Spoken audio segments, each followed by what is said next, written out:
president slammed globalism in his address to the United Nations. The U.S. president slammed globalism in his address to the United Nations. He told the General Assembly that U.S. sovereignty will never surrender to an unelected, unaccountable global bureaucracy. He also drew laughter after claiming his administration has accomplished more than his predecessors. Emmanuel Macron says France consider doing trade deals only with nations that sign up to the Paris Climate Accord. The U.S. left the agreement last year. The French president did not reference President Trump by name in Tuesday's fiery speech to the UN.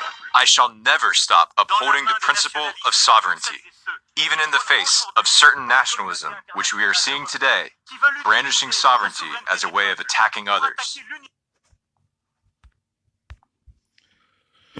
Barakathaya Hawa, Barakathaya Hawa Shai, Barakathaya Hawa, Barakathaya Hawa Shai. I want to give all praise to Yahweh, Ba'ashem, Yahweh Shai, Ba'ashem, Rakakadash. I want to give double honors to the apostles, the elders in Great Millstone, and Barakatham to all you brothers that's out here serving in His truth and in His faith with sincerity.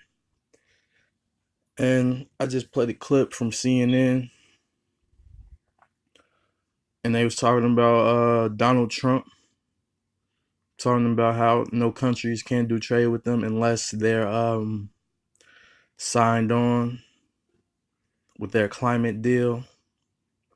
And basically America is just positioning itself further and further away from other countries, like its allies. It's angering its allies, which is in NATO. And then you have this article right here on CNN. It says Iran's president, America is alone. And basically, for these prophecies to come to pass, America has to be alone, because America's own allies will turn and shoot nuclear missiles at them. And I'm going to go ahead and play this article on CNN. Exports and now, what is the pressure on you and on the people of Iran with these sanctions, with the fact that oil revenue and exports are now plummeting because of sanctions, because certain European companies have had to pull out, and the rial has dropped? And the Supreme Leader has said it was a mistake. I think he said he regrets sending yourself, and he mentioned the Foreign Minister, Javad Zarif, to negotiate with the United States. How much pressure is there on you, and will you remain within the nuclear deal from your perspective? The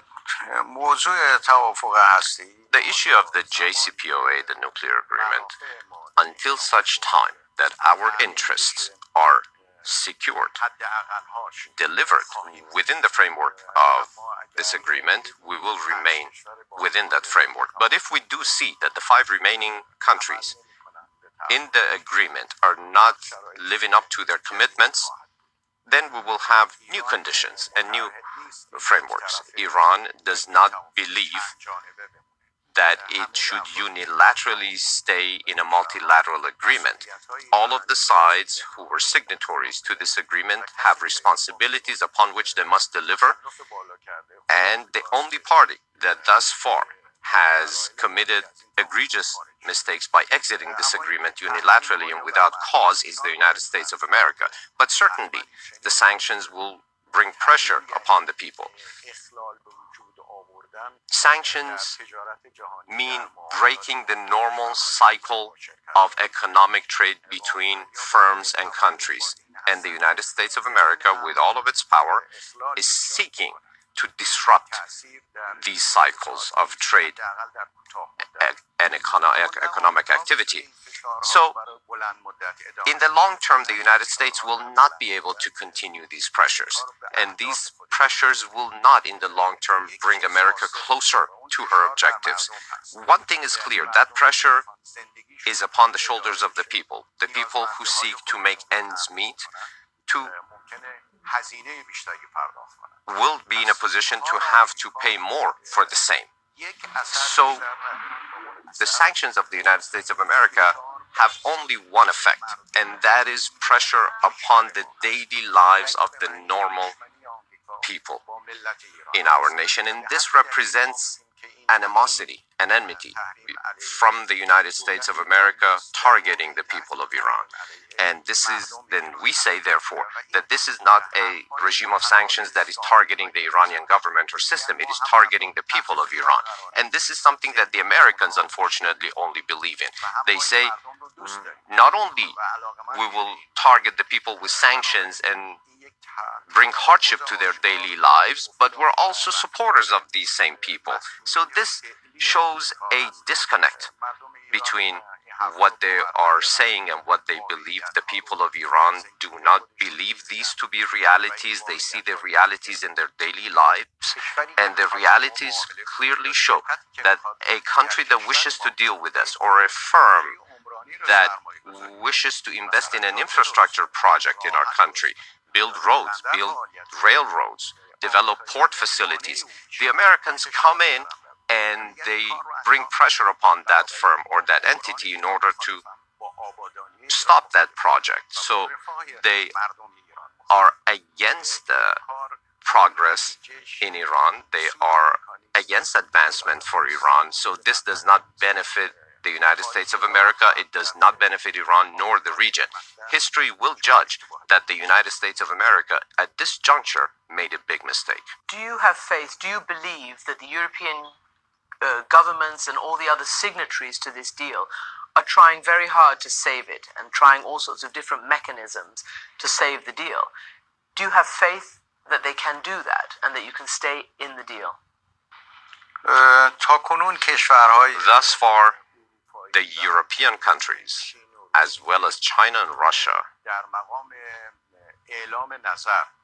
when it comes to only expressing their political will and aims, they have been quite resolute in making those announcements, which consisted of them saying that we wish to safeguard the JCPOA.